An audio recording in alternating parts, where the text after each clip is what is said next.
What is up, fam? Hope you guys are doing well. This is Phil's Guide to PsyD. This channel is dedicated to all things psychology, wellness, and graduate school. One of the things that we're going to be talking about today is going to be the literature review. For those who are already in graduate school, you probably might be already familiar with the literature review process. For those who haven't gotten into graduate school yet, you might be a little bit interested in what exactly is a literature review, how to go about a literature review, what does it look like in graduate school. So hopefully this video will give you guys a little bit of a glimpse in terms of what my own literature review looks like, and hopefully give you guys some idea of what your potential literature review could look like as well. And when you go into graduate school, some of the process and some of the steps in terms of making a literature review. All right, so with that, let's go ahead and jump right into this video. One of the things that you guys can do, and I'm gonna give you guys a timeline of perhaps what it would take in order to get a literature review done. And so a number of different school programs are different. Some schools might have the timeline start when you're in your third year of the graduate program. Some schools might allow you to start on your dissertation or your literature review a little bit earlier. It really just does depend. Ideally, you want to get your literature review done hopefully in 1 year. So if you start in your third year, you want to have your literature review done before you start your fourth year so that you can really defend your dissertation by the end of your fourth year. If you start in your second year, you want it done by your third year so that, again, you can start going through the process of your dissertation. All right, so one of the first things that you can do even before you start your graduate program is that you can actually see if you can choose your dissertation topic. And I think this is what a lot of students don't take advantage of, is actually choosing their topic before they go into graduate school. And I know it actually could be really difficult to do so, especially because you're not in the program yet. You haven't really met with your research director. You have no idea what you could actually research or actually do a dissertation on because you've never been into graduate school yet. So there's definitely gonna be a lot of different questions that you have. But at least if you already have some things that you're interested in, this could be stuff like trauma, anxiety, depression, ADHD. What are you going into graduate school anyways for, right? What populations do you want to work with? What type of setting do you want to work in? You know, this will help you figure out a different type of topic that you could potentially study once you get into graduate school. But I think just going over 1 to 2 months or even a little bit longer in terms of figuring out what your dissertation topic could be could give you a really good idea of what to study. And one of the best things that you can do is just reading a bunch of articles. So if you're interested in children and populations of different types of ethnicities in regards to anxiety or depression, reading a bunch of different articles about those particular topics will help you gauge what your topic will be. And especially as you go into your articles and you read those articles and you get to the end of those articles, you might have and see different things like future research or future directions that the authors are trying to push the reader to that could also potentially be a dissertation topic. At the end of the day, whatever topic that you choose, you want it to contribute to the overall research. You want to kind of fill in the gaps of research that haven't been filled in yet. And so a lot of times, a lot of students will find that in the future direction or in sort of in the conclusion section of different articles, and they will be able to get an idea of some of the things that they can study in their own dissertation. All right, so hopefully that makes sense. Number one, definitely choosing your dissertation topic. The next thing is that you want to see if you can figure out how to create and construct your abstract. And one of the best things to do, as I mentioned before, is going through a bunch of different articles and seeing what topics interest you. Once you find your interest, some of the main sections of the abstract are going to include, number one, the purpose or the aim of your study. So why are you studying what you're studying? The gaps that it fills, I already mentioned that before, but basically, if you do this research study, what gap is it going to fill in the overall research, for example, for trauma or for anxiety? The other thing is the theoretical or conceptual framework you would use to guide your hypotheses. So there's that, and then the next one is going to be the participants you would recruit. So what's going to be your sample size? How many people do you want to be in the study? Also the methodology, so this could be quantitative, qualitative, or cross-sectional.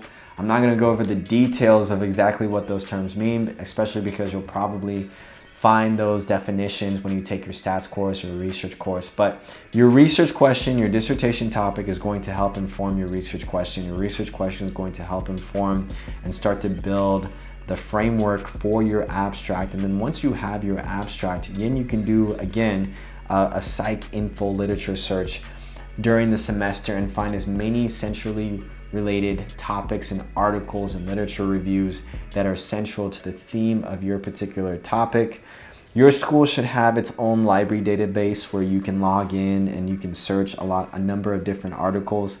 There's also going to be Google Scholar where you can do the same thing, but essentially now you really want to construct as many research articles as you can that are going to be really closely related to what you're studying. One of the best ways to do that is perhaps going through an Excel sheet and basically making a table. So having a list of all the references that you find and having sections of the table where it talks about the sampling size, it talks about basically what the author studied, so the hypothesis, the sampling size, basically what they used, was it quantitative, was it qualitative, and even perhaps the findings and the summaries of that study, right? So because when you start writing your literature review, you're going to go back to some of these articles and some of the things that you've reviewed in your table, and you're going to pull from that information into your literature review, because you want your literature review to be very structured and very intentional and purposeful in terms of every paragraph that you write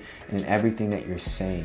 All right, so once you've done this, a lot of students during their Christmas break, they've summarized 10 to 15 articles, they have their abstract, they have their research question, they have their main conceptual and empirical information that is centrally relevant to their study, and now they're really actually sort of getting ready again to make sure that the data that they've summarized is going to be centrally relevant to their study.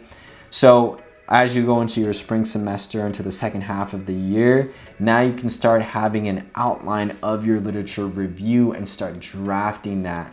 Basically what the outline is going to cover is something that I've mentioned before, is that basically paragraph by paragraph, you want to have a purpose of what you write in each paragraph.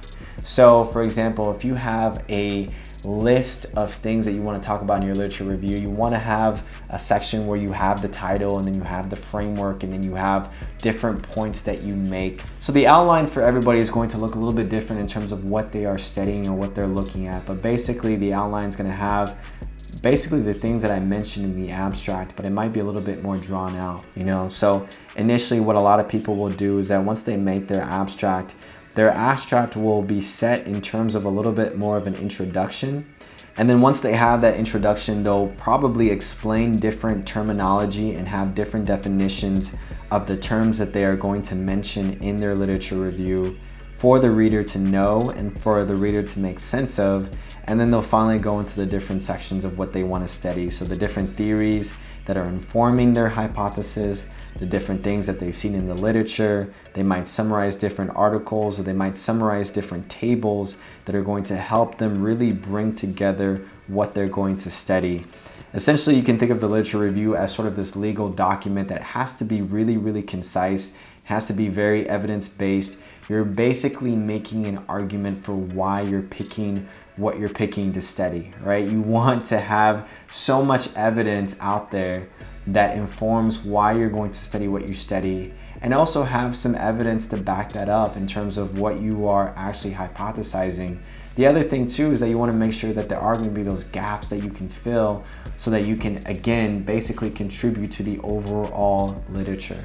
So then if we're going through the timeline, whether you start in your second or third year, hopefully by the spring semester, you already have an official first rough draft of your outline of your literature review, where you've given it to your faculty member and they can therefore take a look and see if you need to do any more additional edits. Most likely, everybody's first rough draft is not the best. It's not good at all. My first rough draft was terrible. But the most important thing is that you just get your draft done, and then the second draft is so much easier, so much better, and then it just gets better and better and better from there. The last thing I've mentioned is number 8, submitting a poster or paper presentation to whether it's APA or to another conference. Now, I actually think that this is so important because again, you can put it on your CV, you can get the experience, it looks good in terms of your dissertation and all of this other stuff. But honestly, I think submitting a poster of, because basically it's not that much work. Once you've already submitted a rough draft of your literature review, you can take a lot of the components of that literature review and implement it into a poster. You can just take certain parts out, you can make a poster out of it. It's not too bad. And what's cool about posters is that it gives other people a chance to also help and contribute to your presentation or to your publication. And so that's one of those things where it's just fun to actually go and talk about your work and what you're studying. And the other thing that I think is actually really cool too is that it also gives you some experience for when you actually do propose your dissertation, or you actually do defend your dissertation, because now you've gotten to a point where you're actually very familiar and you're very used to explaining what's going on in your work and in your study. So I would definitely recommend that. I think if you are able to complete your literature review in about a year, hopefully you will have enough time to do presentations and publications and posters with other members of your research lab and get that experience as well. So hopefully that gives you guys an idea of some of the things that you guys can do. Hopefully look forward to in terms of when you start to do your own research and how some of this research is conducted. All right, so if you have any further questions, definitely put it down in the comment section below. But with that, I will see you guys in the next video.